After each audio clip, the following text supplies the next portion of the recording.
cohousing. When I first learned about it many years ago, it just resonated with me as the best way for us to live in an intentional and supporting our neighbors way.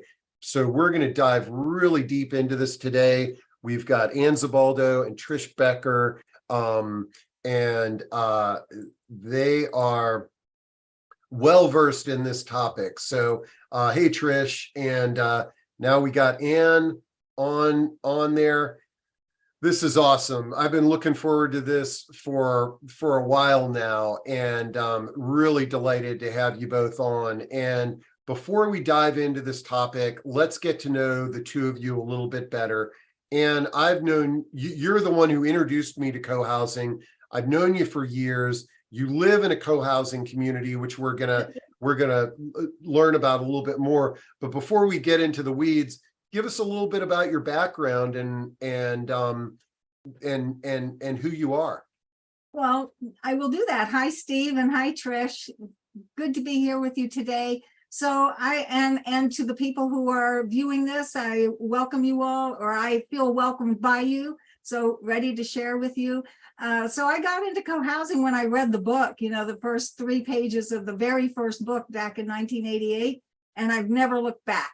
I just, cohousing to me has the opportunity to engage all of the social, all of the social ills that we have right now that are facing us, which, is a big topic of discussion, is the whole issue about loneliness and being disconnected. Well, cohousing solves that in spades. So I'm hoping that people will get that from this presentation that we're going to be doing for you.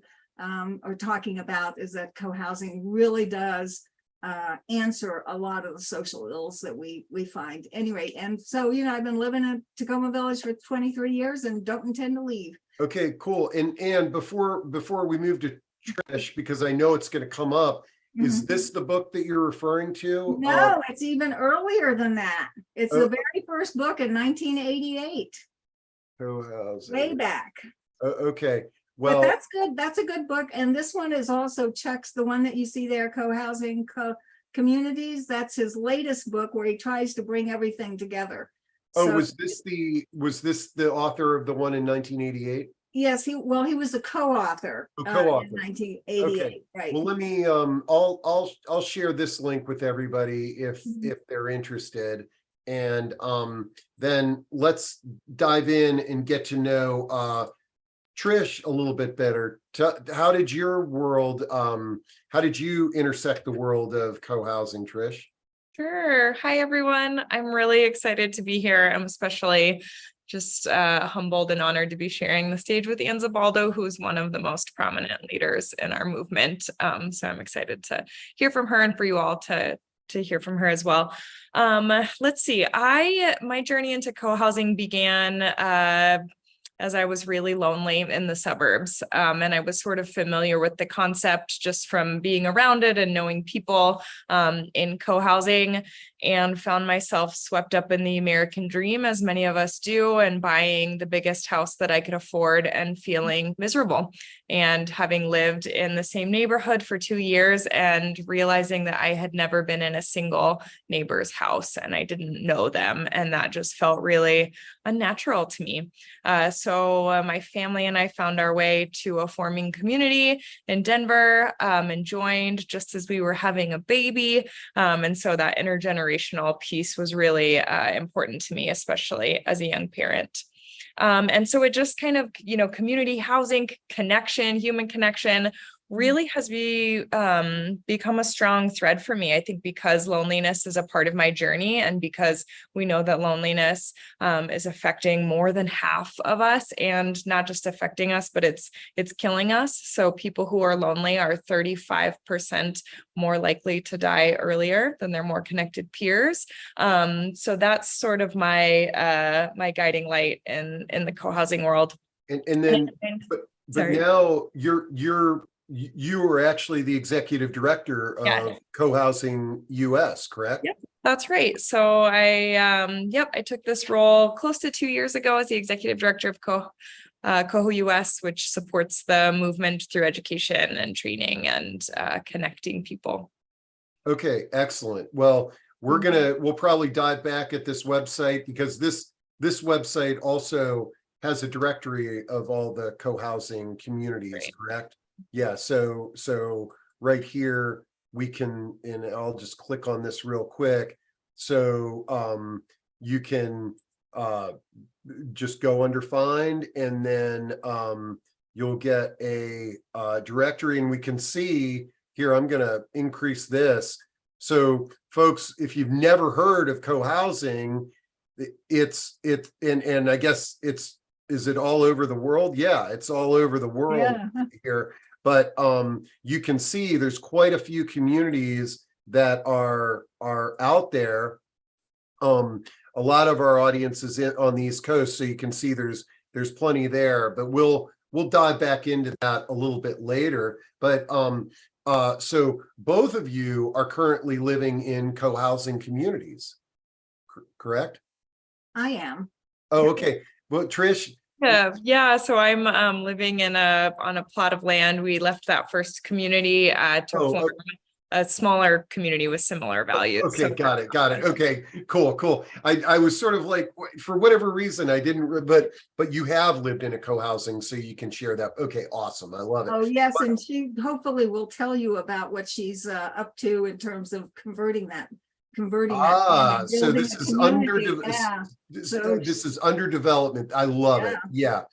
Okay, but I think the best, first I'm going to throw a question to both of you is, what is co-housing, and how do you, when you're talking to people, how do you explain it? And then we'll transition to Anne, because I think, Anne, if you just talk about what it's like living in the community that you live in, that will really give our listeners a better understanding of what it's all about.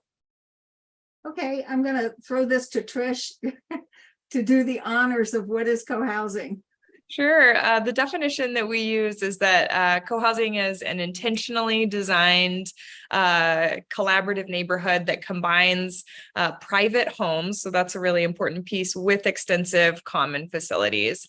They also are infused with social infrastructure, so that's just the way that people govern themselves, make decisions together, and have fun together. Co-housing is not actually a financial or a legal model. Co-housing intersects with financial or legal models such as HOAs, condominium, HOA, as well as other governing structures, but really it's a social model. And so it's really that combination of intentional design with the social infrastructure.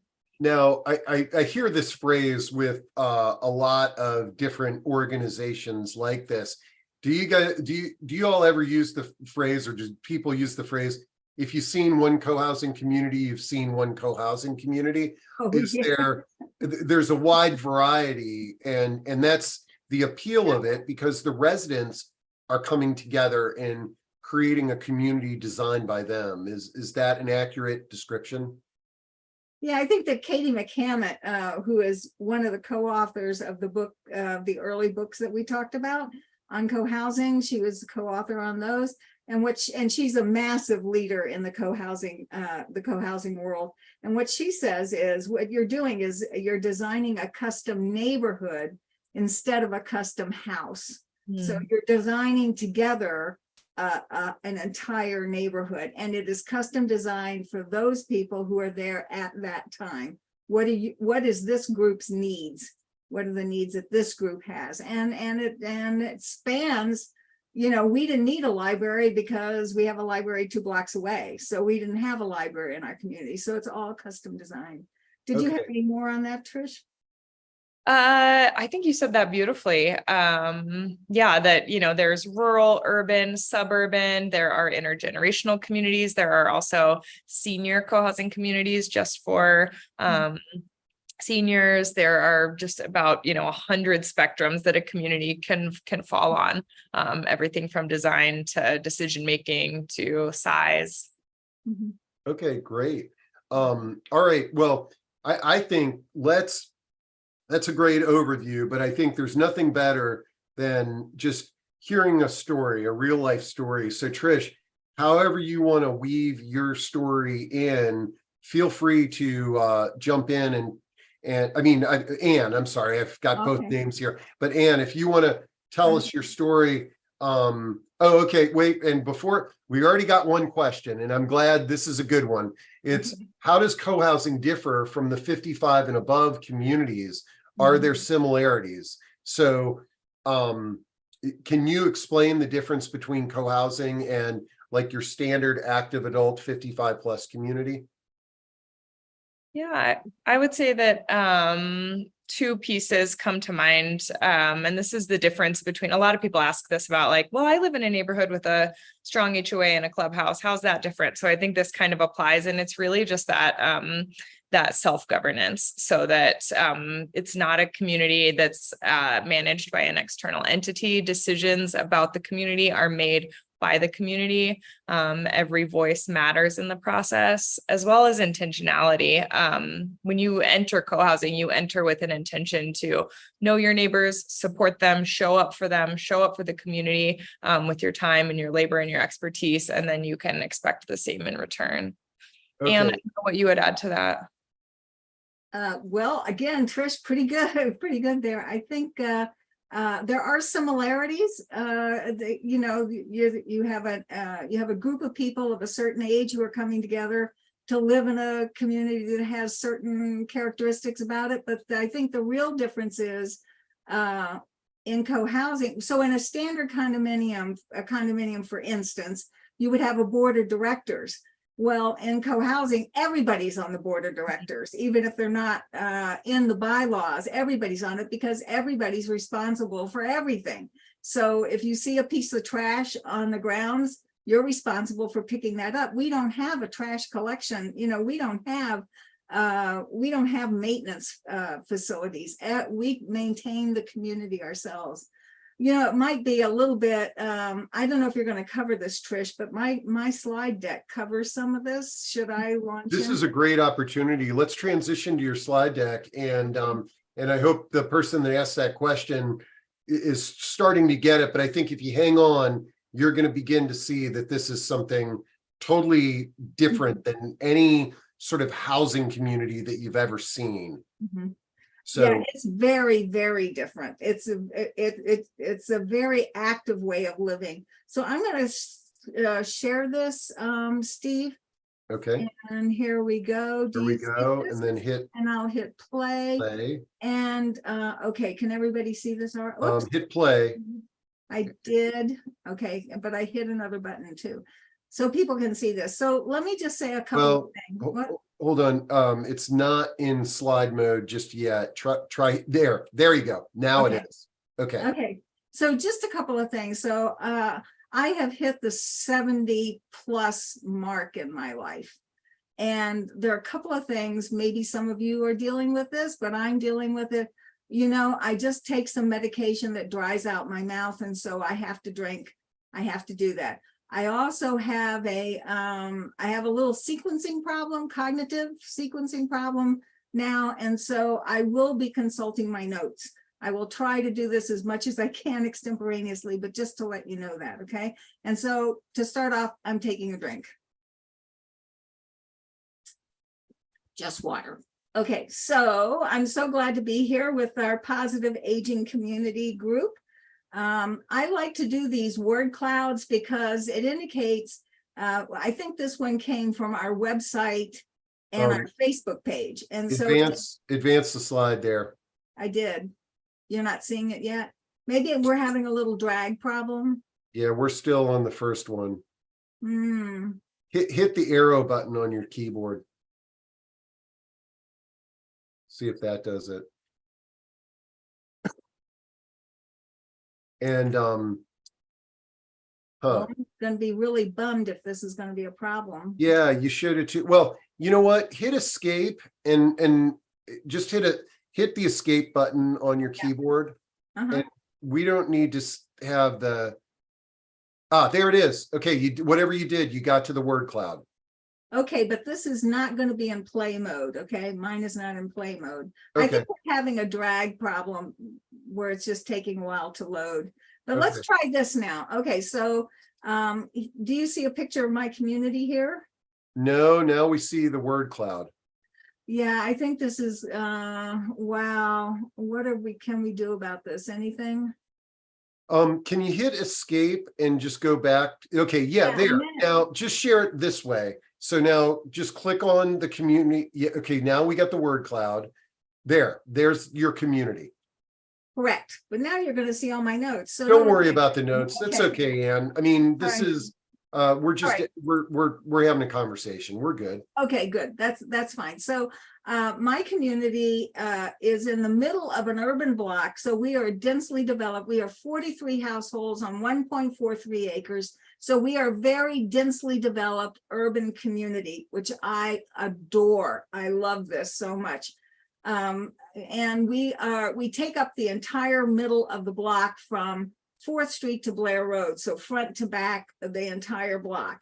That's important because it shows just how densely developed we are. So this back here, I'm going to show you another picture right now. So is this moving, Steve? Do you see another picture? No, now go over to slide 4 to the left. Like click on that. I did. Yeah, click that. I did. This is Oh. what I do think that this is just a drag. It's a drag issue. There we go. Now we've got it. Okay, so this is just another view of the one that you saw. 4th Street is our entrance, and this right here, this tower is our common house. Now, a common house for co-housing is an overgrown community building that has a lot of different areas in which we do, that we have collectively decided what we want in our common house or our community building, which serves as an extension of our own home. So we, for instance, have a living room that has a television. A bunch of people here don't have TVs, so they don't need a TV because we provide one. So, and so this is our common house. And right here, this is the 3rd floor porch. And right behind there is my house right in there. So you know where to find me if you come to visit. I thought we would, so are you seeing a red door now? Yep. Okay, so I thought we would take a trip and go over and see my neighbor Eleanor and find out what she has in store for us. Here, you see this bag here? I think this has food in it. I think that has food. And so we can go into Eleanor's house, and here she is preparing lunch for us. And you can see this is an open kitchen, very modern, just an open style kitchen. And she's fixing dinner for us or lunch for us. And here's our little group that's getting together to have lunch. And I'm taking the picture. That's why I'm not in it. So the community actually meets regularly. We meet once a month now. When we were in development, we met every single week, including Christmas week, Thanksgiving, Christmas, and every other holiday. We still met because we are an integral part. It's a partnership we had a developer. So Trish will probably explain about the zillion ways that co-housing gets done, but we had a developer. And so we had teams of people who met with the developer to make sure that the co-housing community, that the physical structure we had in mind is the one that got produced. And then after that 29 months that we did that, we're still running the community. And so we have to meet. And so this is one of the meetings we're having, now it's just monthly meetings that we have. And we're structured so that we have monthly meetings, and then we have teams of people who meet in between and get work done. Not everything happens in the monthly meeting. We assign tasks. This happens to be a list of tasks just before we were moving in. And so you can see that Eleanor, Sharon, and Peter all have tasks to get done. We go here, and certainly the learning doesn't stop when you're in co-housing. So we have regular workshops that help us hone our skills and tackle issues that we might be having at the moment. And this particular one is a workshop on nonviolent communication training. Another one of the aspects of co-housing, which I like a great deal, is our work days. And work days, we take care of all the minor issues, maintenance, landscaping, cleaning, anything that has to get done. We do that ourselves. Oh, I failed to mention, by the way, that we have 65 adults, 15 children, about 10 dogs, and way too many cats. And so that's our complement of people who live in our community. And so once a month we get together to handle the maintenance issues. Cleaning gets done. Oh, sorry about that. Cleaning gets done on a regular basis by whoever's using various rooms can do that. But another reason, I mean, it's not just the maintenance. It's that we really get to, by working with our neighbor, we really get to know each other in a situation that is not a meeting, is not critical. It's not something like the sky is falling, and we get to work on something. And so we accomplish a task together. It's a very bonding situation, and I highly recommend it if you decide to go into co-housing, to make work share. That's the aspect it comes under, is work share, to make sure that that's a part of your activities. Let's see, why can I not go to the next one? Try it this way. Okay, so this is just showing you some other tasks that are getting done on a work day. It looks like we're having planting going on. This is a team that I was on, which was to renovate after, I don't know, 15, 20 years. We decided to renovate the interior of our community. And so I was on a team that that did that. You know, and it's not just service or work that we do on a grand scale for our community, like cleaning and maintenance, things like that. But it's also the little things that we do for each other. So here's Gabriel, one of our little boys, having a haircut by one of our neighbors. This goes on in co-housing a great deal. So I will tell you that we are egalitarian, that everyone contributes, and we absolutely believe in child labor. So here's Brian washing the windows. That's a controversial statement these days. Which one? Child labor. Yeah, we believe in it. So all the kids, well, I would like all the kids participate. They love to do this kind of stuff. They just love it until they get to be teenagers. And then they don't want to do anything. So, you know, it happens. We also, so this is a tree planting day from Casey Trees. We got 15 trees from this organization to plant on our property. But one of the things that Casey Trees insisted on is that we asked the neighborhood at large. Well, that's a kind of a co-housing thing to do anyway. So we did, and this huge number of people showed up to help us plant our trees. I just want to show you a few of the activities. I'm just going to run through these because it's, you know, I've never been on a cruise, but as I understand it, there's just stuff to do all the time. In fact, it can almost be debilitating how much stuff goes on. So Halloween is huge in our community. So here is our pumpkin carving day. Here's the result of that. Here are people who still think that they're kids dressed up to hand out candy to the neighborhood kids. We celebrate birthdays. And speaking of birthdays, everybody has one, and we celebrate new birthdays as well in our community. We are watching here, I think it's one of the presidential elections.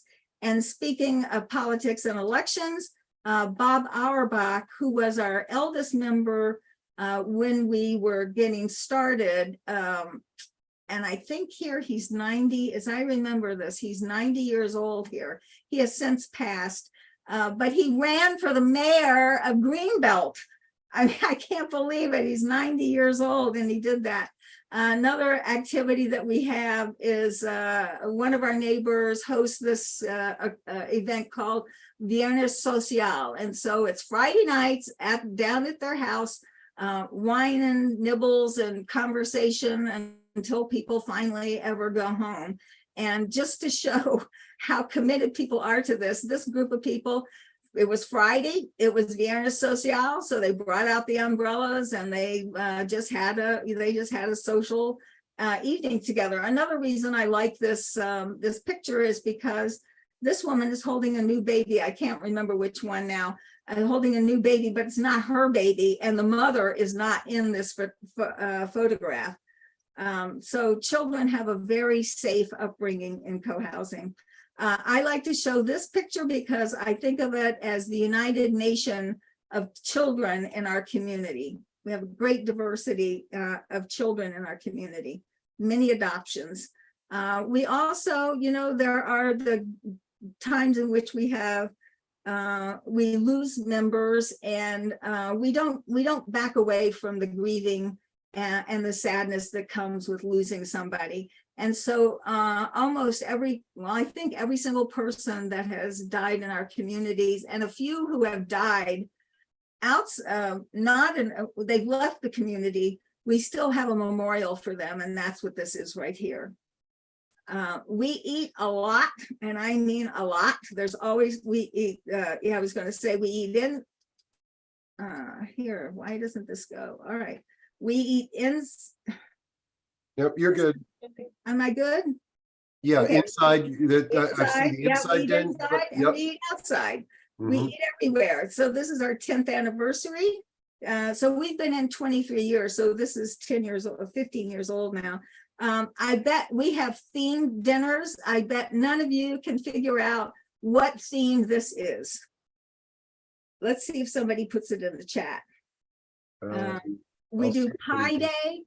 Do you, are you familiar? I think you probably are familiar with Yep, Pie Day. yep, You yep. know what pie- So these are the pies. And, you know, we do. Somebody, holidays. Patricia said, was it a 60s theme? Yeah. Yes, that's us. It's definitely a 60s theme. That's correct. But we had pirates. We did something on pirates, and we did Hawaiian themes. You know, it's just a lot of fun. So I saw the holidays. So this is a father and daughter cooked their very first turkey. And what's so interesting about this is they're vegetarians. So they cooked our turkey for Thanksgiving. So, you know, we make decisions, we break a lot of bread together, we work together, we have fun together, and we support each other in the moments of our grieving. And what I have to say about all of that is we are Takoma Village Co-Housing, and here we are. So I'm happy to have made this presentation. I hope it wasn't. No, I think the visuals really helped, and yeah, they weren't perfect, but they never are. So if you want to stop sharing now, Yes, I will. and I think we have some questions that came in, but also I thought that gave a great visual walk through a community, and they're all a little bit different. And excuse me, because we're the positive aging community, a lot of what we're talking about is growing older. And but before we kind of dive into the questions, Trish, actually, Anne, right now, if you had any sort of just back of the napkins demographics, also, how many years have you lived there at Takoma Village? Oh, from before the beginning. So I was I worked for the developer who built the community. Built it. So how many years has that been? So that's 23 in the community, plus 2 is 25, plus some years before that I worked. Okay, so almost close to 30 years. So this is where you've been aging in place. You know, it's wasn't age segregated, and now if you looked at the demographics, you know, I know that there's kids and families living there, but what would you say that the general percentage of people over the age of 55 that live it's pretty, for some reason, we're pretty well distributed evenly between among people who are, so I would say probably out of the 43 households, we probably have about 20 houses that have people who are definitely over 55, at least 20 households. And then we have kind of a middle group of people that whose kids are grown. So this is our third crop of kids that we're raising right now. Wow. And so, and you can see easily I talk about our kids, I talk about we're raising. Mhm. You can see in the language that I use, and that's typical, I think, for people who live in co-housing, right? Well, this is, I mean, I think your model of co-housing to me is very appealing as an older adult, as somebody who's over 55, because I can be around all generations. I Mhm. can help, but I also have people to help me. Um, Trish, I know we want to focus on older adults here with some of these questions, but your experience, lonely and isolated, you moved in to co-housing, and I don't know what the demographics were in your community, but did it feel like you had a bunch of grandparents and surrogate parents when you were raising your kids in that community? Yeah, absolutely. The phrase "it takes a village" has always felt especially resonant for me. And we found that village in co-housing. So we had my daughter's week was a patchwork of, Mondays she's with Barbara while we're at work. And, on Wednesdays we pick her up from Susie's. And I always tell the story that my daughter learned to walk while holding on to the walker of one of her favorite aunties. And that is just so special. Actually, if I can share a picture, Absolutely. let's see. That's so sweet. I hadn't heard that, Trish. Yeah, it's so yeah, you can see my notes here too, but oops, sorry. This is my daughter's first birthday, and she was the first baby Oh born man, that's in so Aria. cool. So look, she's surrounded by all of her adoring neighbors and friends. And It's just the dream. and is that a food truck that I see in the background? Yep, that's a food truck in the background. This is in our common courtyard, which is one of Since the you've got common. your slides up, if you want Yeah, to just show us a few photos of, yeah. oh, and you've got to do the Sorry. Yep. Oh, I've got to do that. no, yeah, play from start, I think. Play from Then, start. and then what did we do? Oh, use slideshow. Click use slideshow. Okay, There we go. got it. How's that look? There, that's good. Yeah, great. So this is, were you hoping to just see some photos of? Yeah, just some, Yeah. you saw Ann's, and so now we can kind of see that Sure. there's different flavors of co-housing.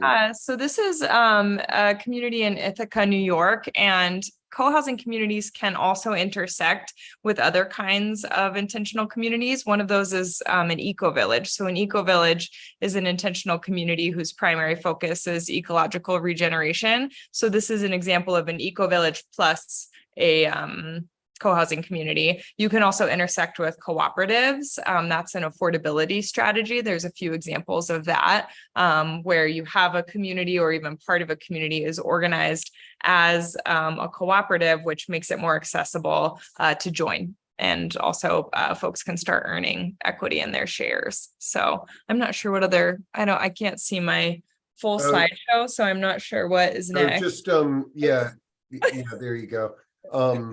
This is difficult. Yeah, no, it always is. Yeah, there's some photos of some common spaces. So many communities have common houses, not all of them. So here are some examples of common houses, but some use other common spaces like courtyards, community gardens. And the common house really reflects the desires of the residents. So, the residents come together and say, here's what's important to me. We want to have a hot tub, or we want to have a craft studio or a workshop or lots of gardens, etc. So really the common spaces reflect, as Anne shared, much of what's important. Awesome. Yeah. These are great. I think it gives us a glimpse, and I love the picture of your your daughter there. Yeah, that's great. I'm trying to stop share here. There we go. Yeah, there we go. Okay, so let's dive into some of these questions. Okay, we've got some good ones, and this is where we really get to the meat of our dialogue. As Dixie says, please describe how you achieve racial and economic diversity for the good of the whole community. Most co-housings I visited were quite homogeneous. Mm-hmm. Yeah, I completely agree. And that is that, back of the napkin demographics, co-housing does tend to be white. It tends to be middle and upper class. This year, the Coho US launched the Coalition for Racially Diverse Co-housing to begin unpacking why that is and to develop a plan to increase racial diversity in our movement and within the communities and even within our organization that sort of serves as the organizing hub. One strategy to increase racial diversity is to increase economic diversity, because we know that if we have more economic diversity invites all kinds of diversity. And so there are a lot of people, and being one of them, doing a lot of work examining affordability and how we can intersect with other strategies such as community land trusts and limited equity cooperatives and so on to increase affordability. I'm sure Anne would have something. Well, I would just, I would say that a lot of the cost of building a co-housing community is the same thing that costs building any community. It's not that it's co-housing, it's that the cost of development is outrageous, as we know. And so the rule of thumb is, if you're going to build in a $500,000 neighborhood, then your houses are going to reflect that cost. And they're going to reflect it for a couple of reasons. Number one, it's very difficult to build a $200,000 community in a $500,000 range, because you're not going to get the loans from the bank. You won't do that. So it's hard to build there. So if people can see their way to live in a, maybe farther away from the city center, that helps reduce the cost of the land and the development and the acquisition. And then there are just all kinds of hidden things that just go on in development anyway. And let's see, what was the other thing I forgot to mention is, I did talk about the cognition issue. And so the sequencing thing is, I forget what I was going to say. So I forgot. So. Yeah, well, and actually this stems from a question I wanted to make sure to address from Catherine, that what happens as older folks' health begins to fail. And, Trish, you alluded to the fact that your daughter learned how to walk using the walker of one of the residents. And I've known, ever since I've known you, you've been in a wheelchair. I shouldn't say been in a wheelchair, that you use a wheelchair for mobility. Can you talk about what happens when residents of co-housing get sick, or maybe get to that point where they're walking that line of, is this neighborhood taking care of me, or do I need to move to a different place to make this happen? Do you want to dive in first, Trish? Sure. What I will say is, co-housing communities don't provide supports. It's not a skilled nursing facility. And it does provide a social fabric, a social network for one to tap into. And so we know that people are healthier, they live longer, and they recover more quickly when they have access to a social network. So we know that as people age, their health will often deteriorate as natural part of aging, but also that's exacerbated by loneliness, depression, anxiety, all of these other health impacts of loneliness. So we know that when people have a support network, they're more likely to recover more quickly, because they have someone to set up their meal train when they've just had surgery, take out their garbage when they're not able to do so mobily, and just have meaning and fulfillment and connection. So that supports the health of the residents. Great. And okay. I would add to that, because I was 50 years old when I moved into co-housing, and now I'm 73. What happened there, right? And as Steve said, when I came into co-housing, I was still walking. So 5 years after I got into co-housing is when I assumed my electric vehicle, my totally all electric vehicle that gets me around wherever I want to go. And but co-housing is really, it's a social model, and so it is based on relationships. And here's what I want to say about relationships. They're not instantaneous. These strong relationships come from years and layer upon layer upon layer upon layer, days and days and days of meeting people and saying, oh, hi, Trish, are you on your way to the farmer's market? Can you pick up some oranges for me? Or whatever it is. And it's just that, it's meeting at the mailboxes. It's helping somebody with a flat tire. It's just, and it's, you know, the other part about it is, since the entire community takes care of the community, we have tough decisions to make. And I can tell you that a community is born out of important work, and hard work that leads to solutions for the entire community. And boy, that is bonding. And I'll give you one example. This is my own example. Once I moved into the community, well, I guess maybe when I got in the wheelchair, I can't remember exactly when now, my neighbor started buying my groceries for me. And she not only buys my groceries, she brings them over, she puts them away. And if I could just get her to like put it in the microwave and put it on a dish for me, we'd have an entire circular thing going on. But she's been doing that for 17 years. And that comes out of relationship. It's just relationship. So if you're thinking about a community, a senior community, and you're thinking about doing it, do it now, because it takes time to have these relationships. Do it now. And I will tell you, it's very difficult if you're an older person. I mean, we get people here, we do a lot of open houses and stuff, who come in with a walker and say things like, this is really exciting. And when we're ready, we're going to move in, you know, we're going to move into something like that, you know, and you got the walker, right? And okay, but you know, no one's going to take care of you. That's not what we do, but we can provide support for you.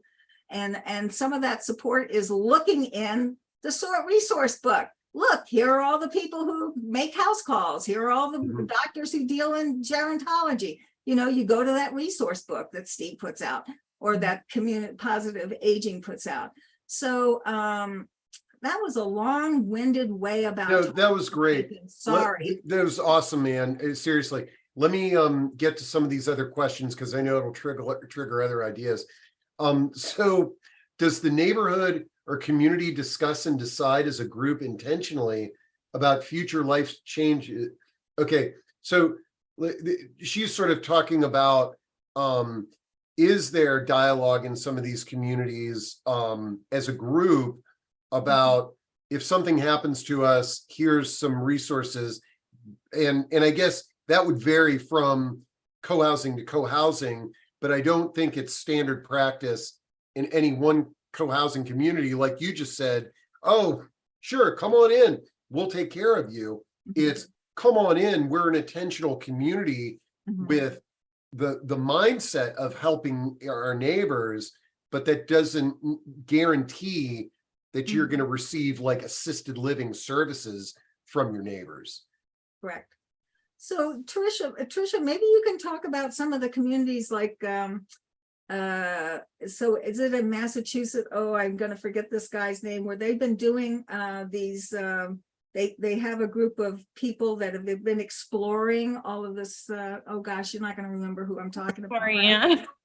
No, I mean, it's my fault because I can't remember, but I will tell you, at Eastern Village, there are a group of seniors. You get to join this community, this group of people called the Sages, when you're 55. And this is a group of, you know, they're seniors who are trying to look out for each other. The one thing I can say, because I think I saw some questions about this, what happens when you get old and frail. Personally, the area of the housing, the area of aging that I am interested in, and that I'm trying to work, I've been working on a long time, is that period between healthy aging and death. You know, we're great about healthy aging. Get in that marathon. You know, you're 104, get in the marathon.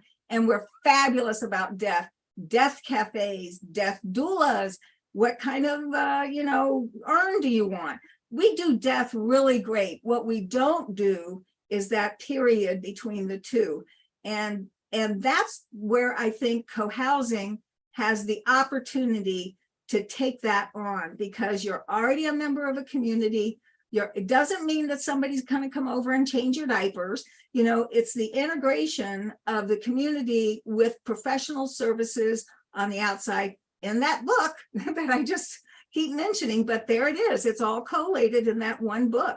And I think I saw those other 2 books about a speaker you're going to have, like Who Will Take Care of Me? Right, right. The other one. So people are already thinking about this, but I think that co-housing, more than any other structure model, has the opportunity to answer that question, because you're already in a community, and you're aging there, right? Yep. With people Let's see. Patricia says, how do you find people to set up a co-housing community? If people move in, how are the new residents selected? Now, Patricia, number one, realize there are hundreds of these communities that are out there already. And I can tell you, since I've known Anne, she's been involved in trying to set up several. It's not easy. And Trish, actually, can you tell us about your project that you're working on right now? Sure, yeah. So our project is a little bit different in that it's taking an existing property and rezoning in order to build more. It will be smaller in scale than a traditional co-housing community. So average co-housing communities have 20 to 30 households within a community. This one will be significantly smaller, but still with that social infrastructure piece. What we tell people who are interested in, what's the next step in terms of how would I join one or form one? There's really 2 ways. You can join an existing community, which, as you can imagine, is difficult. Once people live in co-housing, they don't want to leave. So almost every community has a long wait list of people who are waiting for an open unit. Or you can start your own. So we call these the burning souls, the people who come together with a dream. They start having potlucks, trying to find other people with a shared dream. This is a common path, but of course, every path is different. Once they have kind of a critical mass, they might identify land, purchase the land. And then in this journey, also, they're engaging professionals such as development consultants, developers themselves, architects, that sort of thing. So what I recommend to those of you who are wondering, how might you learn more? We have, as Steve mentioned, we have a directory on cohousing.org. It lists all forming communities and existing communities. So you might find that there's a group of people with a dream in your area, and you can connect with them there. But a key piece is that existing communities really sort of serve as catalysts for creating new communities. So maybe you see that there's a co-housing community in your area. I encourage you to reach out, see if you can go to an event, an open house, a community dinner. Number one, so you can start to feel it out. But number 2, because existing communities will often say, you know what, there was someone else who was here a few weeks ago. Let me connect you. And from those existing communities, oftentimes spins off these new communities. And then one other piece that I'll just promote here, CoHoUS hosts a monthly gathering where we do Co-housing 101, and then half of the time is just to connect with one another. It's called the Commons. Here's the link. It's on the 10th of every month at 10 a.m. Mountain, and free for everyone. So yeah, those are kind of some ways that one might go down the journey of joining or forming a community. Okay. And somebody asked to see the interactive map there again. Oh, cool. There it is. But it's best, go around and look at it on your own. I've dropped in the link. Okay. Let's get through this. I see that we're getting close to the top of the hour. Do you all mind hanging on for a little bit longer, and we can get through all the questions? I'd love to. I'm totally. But I just want to remind our audience, you can jump off anytime. All of the chat will be saved. Links to connect with both of these folks will be there. Dixie says, I love co-housing. I visited 2 in Vermont when our daughter went to school there. I believe retirement and aging is less about money and much more about an age diverse community. And I really think that is the theme and my impression of co-housing, as Anne has alluded to, is that this is a neighborhood that you can move into where that your neighbors you're still going to have potential arguments with your neighbors, but nobody moved there if they weren't open to the idea of supporting and helping each other. And what a great place to grow old, and 5-year-olds grow old at the same rate as 85-year-olds. So what a great place to be supportive and grow old together. Let's see. Somebody is talking about, is this community totally filled, or do openings become available? When you go on their website and you go to the directory, you'll see there's a button for seekers. And Trish had alluded to the fact that once people buy into these places, it's a life-changing experience, and they're not really giving this up. And Trish, your case in point, what did you moved away from a co-housing community to create another co-housing community? Mhm. And let's see. Somebody asks, could you explain what you meant by earning equity in your shares? I'm not sure. Yeah, that's a pretty niche thing. So that's just briefly, because I'm no expert in cooperatives, but a cooperative is a financial model where a group of people will set up an entity like an LLC. The LLC will own the community or the house, and then each resident is actually a share in that LLC. So yeah, that's really brief and it's pretty niche, but we have a training on it on the Cohousing Institute if you want to learn more about cooperatives. Okay. Yeah, I think you should talk a little bit more about the programs, because there are like zillions of them. Yeah, go for it. And sure. So one of the main things that we do as the Cohousing Association is to support forming and existing communities as well as seekers. So we have a learning platform called the Cohousing Institute with trainings on everything from how to do a common meal to how to finance a community. So we really support people across the lifespan, from just dreaming all the way to have been in there for decades and are looking for support around issues. Now, Trish, do we get there? Yeah, if you just go to our homepage, you can see the featured programs, or cohousinginstitute.org. .org, yes. Has our courses as well.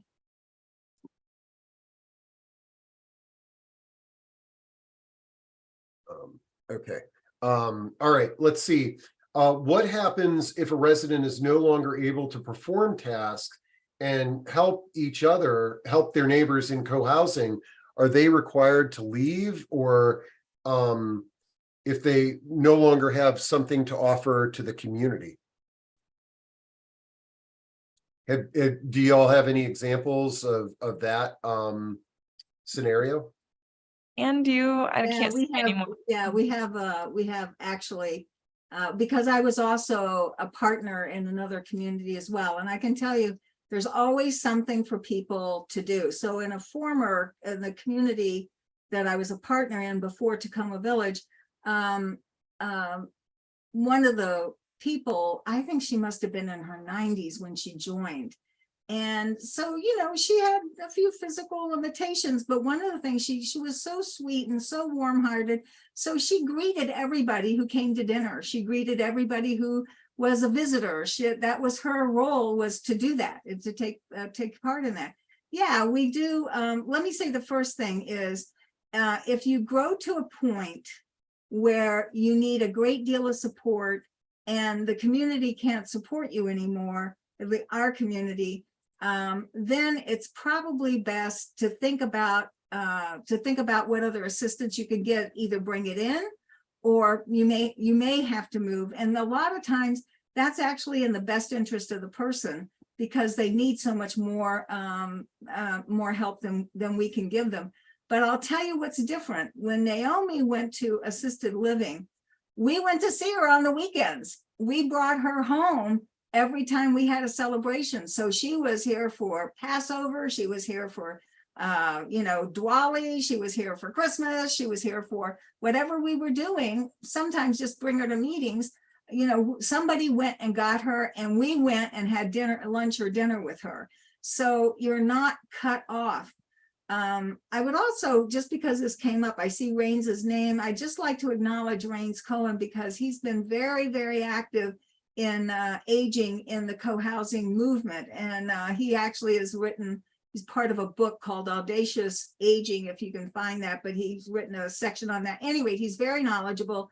And I think he would be a person that has, since he's been all over the world in co-housing communities, he might have some good words for us as well. Oh, that's great. And I'd love to get Rains on as a follow-up to this. I think that would be great. So Rains, send me an email and we can get you scheduled and continue this dialogue on co-housing, as well as talk about your book. I just, the title sounds great. Now, Madhu has a few comments and questions related to the village movement. And folks, if you're not familiar with the village movement, it's neighbors helping neighbors. It's an intentional way to age in place. And I started a village in Reston, Virginia, right around the time I met Anne. Mm-hmm. And when I saw what was happening in co-housing, it's what I wanted to happen for our village. And I'll tell you the problem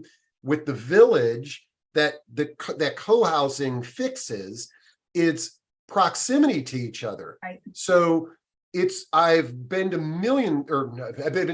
dozens of villages and consulted with them. And most of the time, you don't have every neighbor on your street joining that village.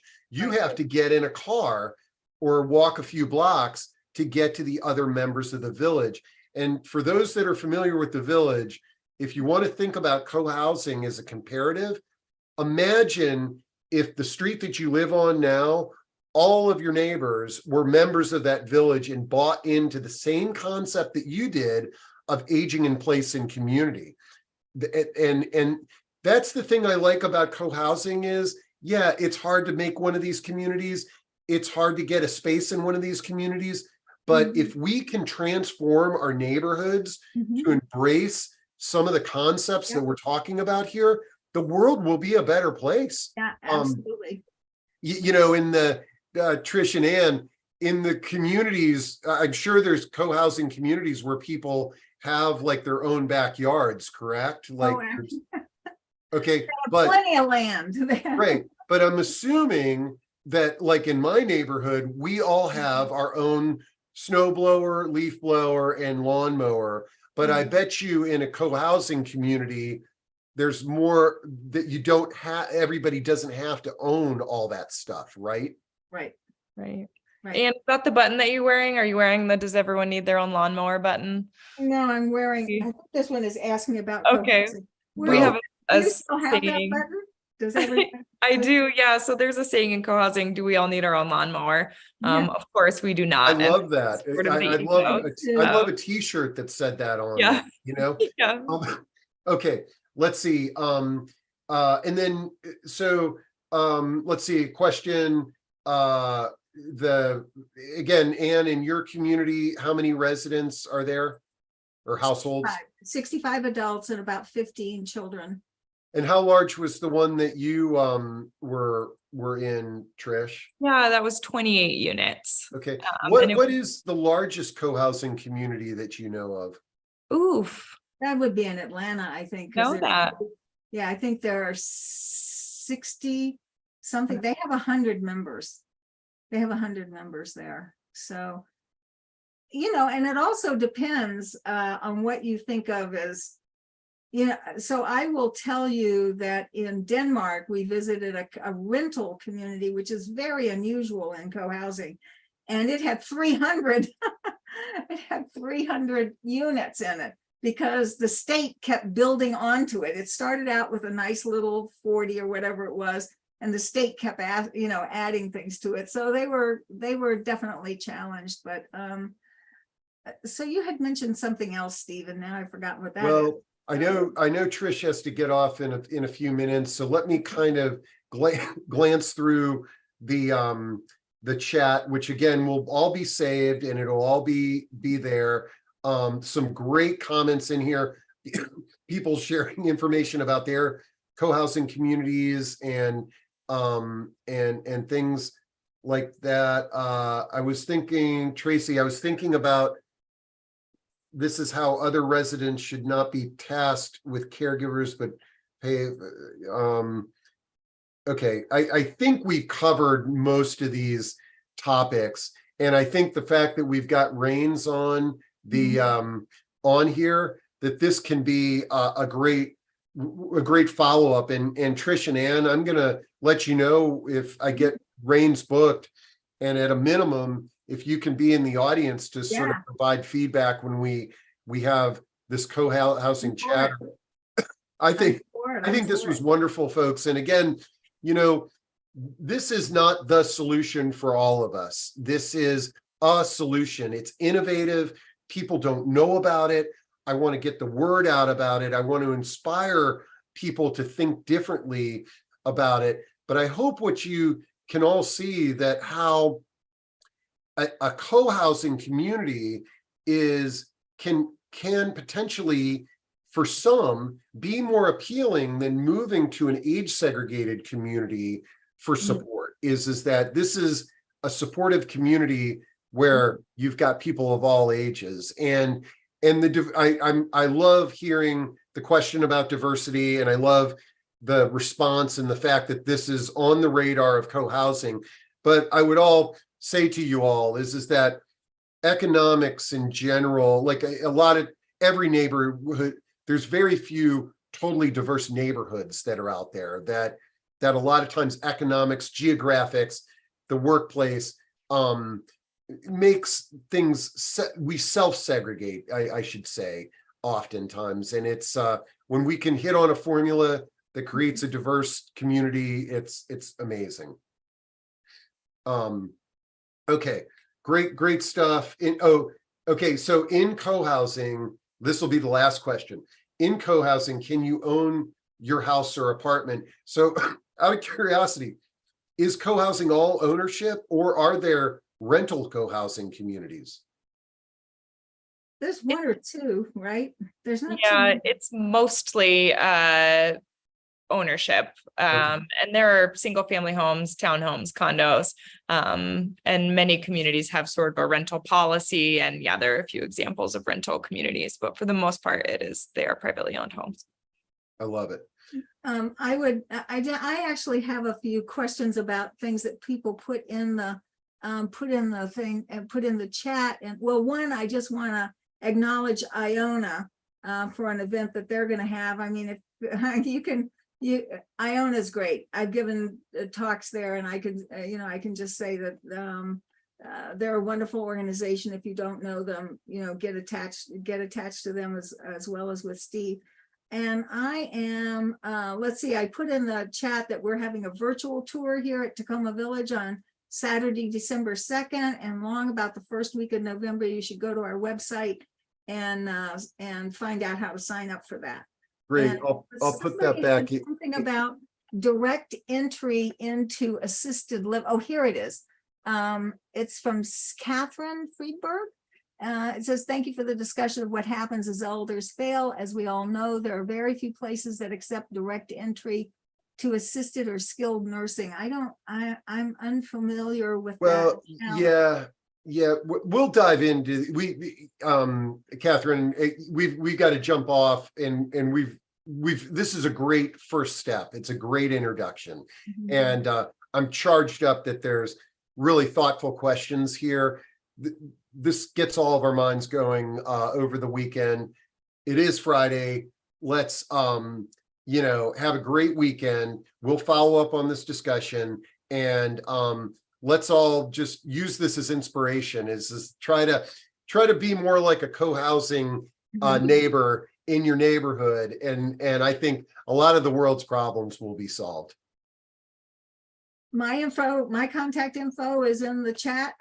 So give me a call. I'm always happy to talk about you're awesome. And you're awesome, Ann, and Trish, it's you are too. I love what you all are doing. Thanks so much, and thanks everybody who joined on the discussion. This is really great. We'll follow up.